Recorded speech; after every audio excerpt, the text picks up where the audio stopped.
Beberapa nasihat. Yesus berkata kepada murid-muridnya, tidak mungkin tidak ada penyesatan, tapi celakalah orang yang mengadakannya. Adalah lebih baik baginya jika sebuah batu kilangan diikat pada lehernya lalu ia dilemparkan ke dalam laut daripada menyesatkan salah satu dari orang yang lemah ini. Jagalah dirimu, jikalau saudaramu berbuat dosa, tegurlah dia, dan jikalau ia menyesal, ampunilah dia. Bahkan jikalau ia berbuat dosa terhadap engkau 7 kali sehari dan 7 kali ia kembali kepadamu dan berkata, aku menyesal, engkau harus mengampuni dia. Lalu kata rasul-rasul itu kepada Tuhan, tambahkanlah iman kami. Jawab Yesus, kalau sekiranya kamu mempunyai iman sebesar biji sesawi saja, kamu dapat berkata kepada pohon ara ini, terbantunlah engkau dan tertanamlah di dalam laut, dan ia akan taat kepadamu. Tuan dan hamba. Siapa di antara kamu yang mempunyai seorang hamba yang membajak atau mengembalakan ternak baginya akan berkata kepada hamba itu setelah ia pulang dari ladang, mari segera makan. Bukankah sebaiknya ia akan berkata kepada hamba itu, sediakanlah makananku, ikatlah pinggangmu dan layanilah aku sampai selesai aku makan dan minum. Dan sesudah itu engkau boleh makan dan minum. Adakah ia berterima kasih kepada hamba itu? Karena hamba itu telah melakukan apa yang ditugaskan kepadanya. Demikian jugalah kamu, apabila kamu telah melakukan segala sesuatu yang ditugaskan kepadamu, hendaklah kamu berkata, kami adalah hamba yang tidak berguna, kami hanya melakukan apa yang harus kami lakukan. Ke-10 orang kusta. Dalam perjalanannya ke Yerusalem, Yesus menyusur perbatasan Samaria dan Galilea. Ketika ia memasuki suatu desa, datanglah 10 orang kusta menemui dia. Mereka tinggal berdiri agak jauh dan berteriak, Yesus, Guru, kasihanilah kami. Lalu ia memandang mereka dan berkata, pergilah, perlihatkanlah dirimu kepada imam, dan sementara mereka di tengah jalan, mereka menjadi tahir. Seorang dari mereka melihat bahwa ia telah sembuh, kembali sambil memuliakan Allah dengan suara nyaring.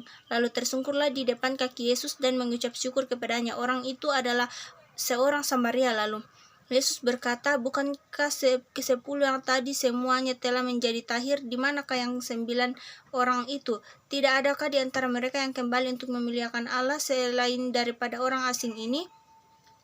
Lalu ia berkata kepada orang itu, berdirilah dan pergilah, imanmu telah menyelamatkan engkau. Kedatangan kerajaan Allah. Atas pertanyaan orang-orang Farisi, apabila kerajaan Allah akan datang, Yesus menjawab kepadanya, kerajaan Allah datang tanpa tanda-tanda lahiriah. Juga orang tidak dapat mengatakan, lihat ia ada di sini atau ia ada di sana, sebab sesungguhnya kerajaan Allah ada di antara kamu. Dan ia berkata kepada murid-muridnya, akan datang pada waktunya kamu ingin melihat satu daripada hari-hari anak manusia itu, dan kamu tidak akan melihatnya.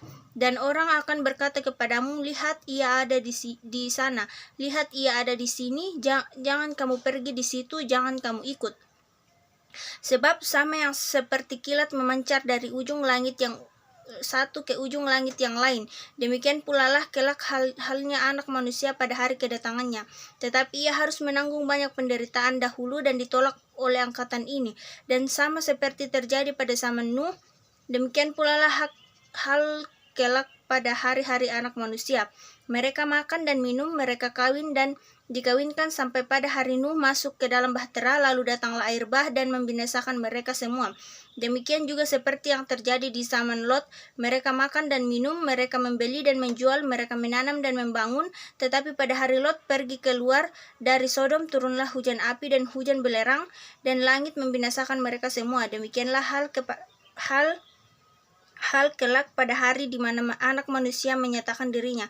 Barang siapa pada hari itu sedang di peranginan di atas rumah dan barang-barangnya ada di rumah, janganlah ia turun dan mengambilnya, dan demikian juga orang yang sedang di ladang datang, janganlah ia kembali. Ingatlah akan istri Lot, barang siapa berusaha memelihara nyawanya, ia akan kehilangan nyawanya, dan barang siapa kehilangan nyawanya, ia akan menyelamatkannya. Aku berkata kepadamu, pada malam itu ada 2 orang di atas satu tempat tidur, dan seorang akan dibawa dan yang lain akan ditinggalkan. Ada 2 orang yang perempuan bersama-sama menyilang, yang seorang akan dibawa dan yang lain akan ditinggalkan. Kalau ada 2 orang yang di ladang, yang seorang akan dibawa dan yang lain akan ditinggalkan. Kata mereka kepada Yesus, "Di mana Tuhan?" Katanya kepada mereka, "Di mana ada mayat, di situ berkerumun burung nasar." Amin firman Tuhan.